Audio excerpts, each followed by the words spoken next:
I finished reading Fallen City by Adrienne Young.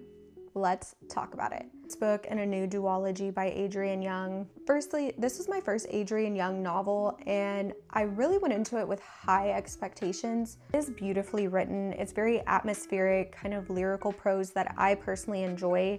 The pacing for me with this one was very off.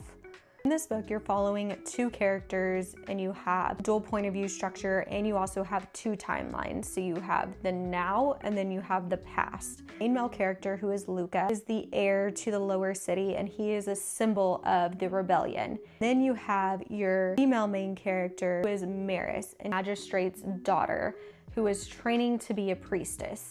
They are both on the opposing sides of this holy war that is happening. A Roman-inspired romantasy with forbidden romance and a lot of political intrigue. One of the things I felt like Adrienne Young did really well in this book was the political intrigue and the world building. I think in a lot of ways this is setting up for the next book.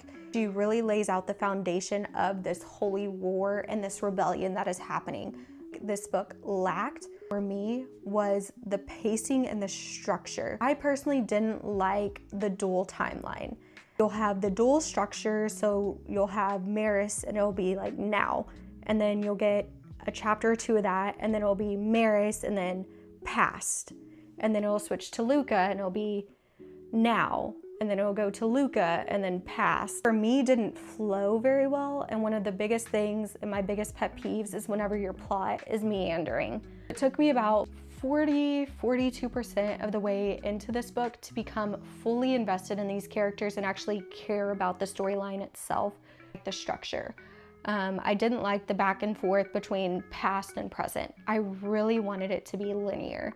I understand why they did it, because reveals happen later on wouldn't have been as exciting. And as far as the romance goes, it wouldn't have been like a slow burn. It's still not slow burn, but it wouldn't have been as slow of a burn if you had all that information up front, if that makes sense. Because it would have just been like, oh, they got together in the first 20 pages. Nobody wants to read that, right?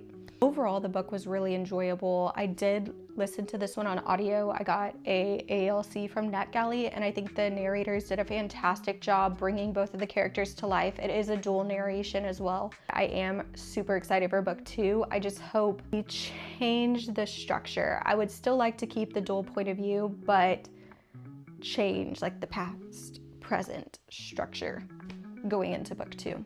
Anyways, let me know if you plan to read Fallen City or if you have read it down below.